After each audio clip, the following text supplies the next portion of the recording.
we played with each other from like 6th grade, 7th grade, 8th grade. There was a couple of people that didn't, keep playing, but man, it just seemed like it looked good. It looked like we was gonna have a really good team. The whole season was really kind of special. There was a special bond, I think, with all the players on that team. I don't think we really thought we were going to be that good.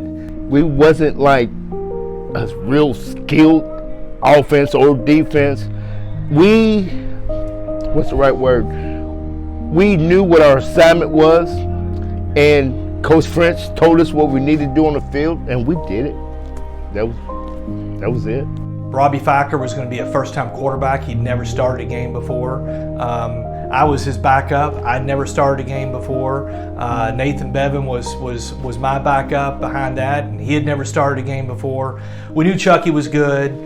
We knew he had some decent size and some good defenders, but we really didn't know how good we could be until I think we got to the playoffs. That summer, while we was practicing, it's hot. We was doing 3-day practice, and it just seemed like we was gelling. I think we had a big comeback win against Woodford County that says, you know what, this could be kind of neat.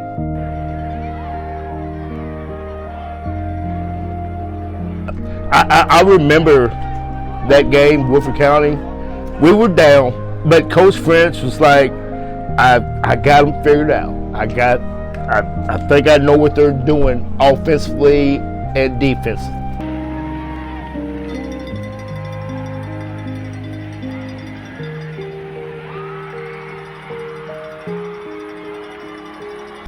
Only thing you gotta do is just listen to me. If y'all listen to me, we will win this game. That's what he told us at halftime. Exactly what he told us. I think we were down 21-0 and ended up winning. Jonathan Mangin, I think he blocked a punt. And he blocked the punt, and then we recovered it, and after that, we went from that momentum from that block, and I don't think they scored another point, I don't think they scored again after that.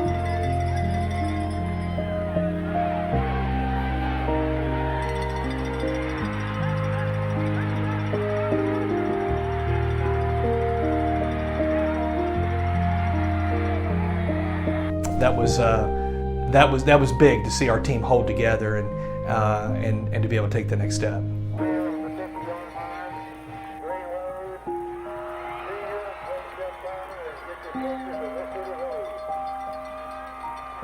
We were all seniors and we were all sophomores whenever Coach French took over the program.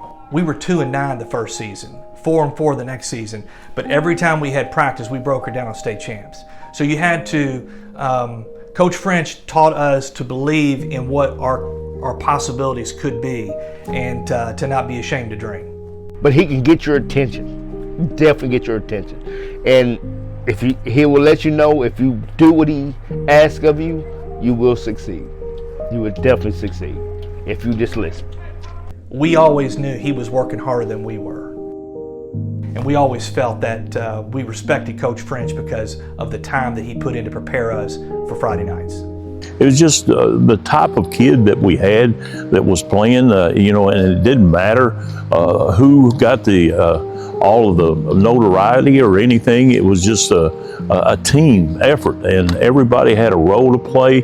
Everybody did what they were supposed to do, and it was just a special group to coach. We were in the foxhole with our teammates week in, week out, and there was a process, and we did trust the process there. And just no quit attitude that they had.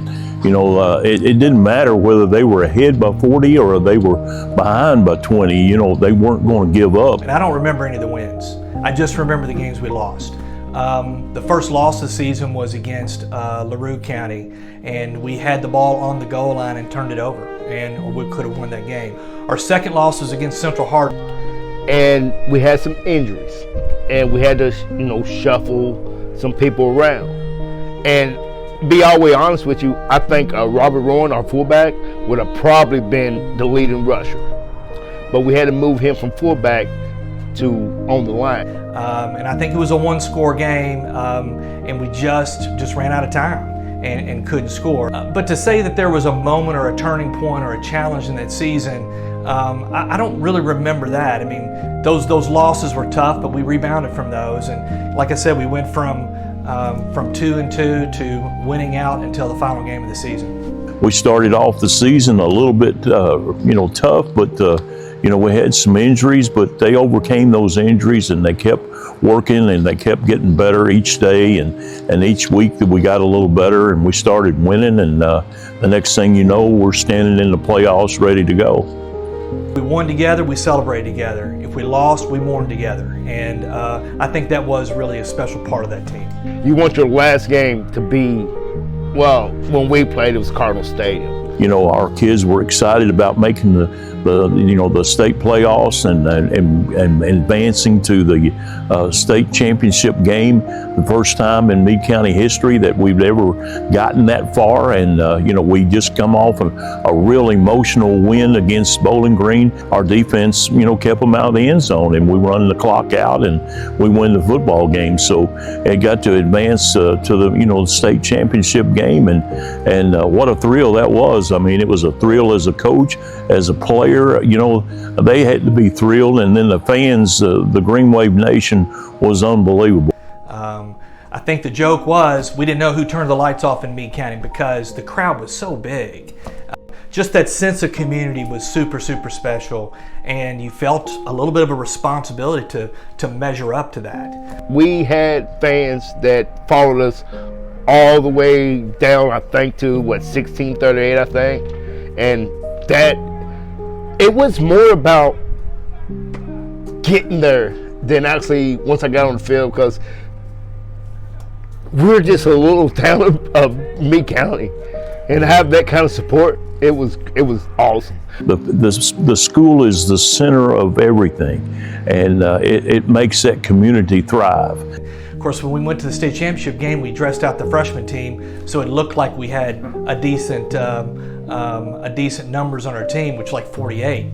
But really, there was probably in the low 30s as far as total number of JV varsity players, and 12 of those were seniors. The quarterback with a long count takes it, fakes to his fullback, option play, halfback, trying to skirt the corner. He does. 25, 30, 35, 40. Down that left sideline at midfield. He's finally tripped up by Jones. But what a big run for Meade County's Tony Abel, who picks up big yardage for a Meade County first down. And the fun that they were having, they just was a special group. They were close, and they just gave a great effort every time they stepped out on the practice field or the game field. To punch it on in and score, and they're definitely in the red zone now. Quick pitch, left side, Valentine trying to get outside. He's to the 15, he's to the 10, he cuts back at the 5, and he's cut down just short of the goal line at about the 1. Again, lots of people out in front of Chucky Valentine. He had a whole host of blockers leading. Coach French told us how good this team was, and they were a good team. Running some unbalanced line. Here's the snap, here's the handoff. Second man through is in for the touchdown. Tony Abel, 2-yard touchdown run for Meade County. You know that you've accomplished something, whether you were a star player or not. I wasn't that good a player. I wasn't that fast. I wasn't that strong. But I was part of a team, and I was a part of a team that did something. And we had a huge community that supported us for that. It was a great experience. I would never trade it for anything. I would never. I played college ball, but that was like a great experience.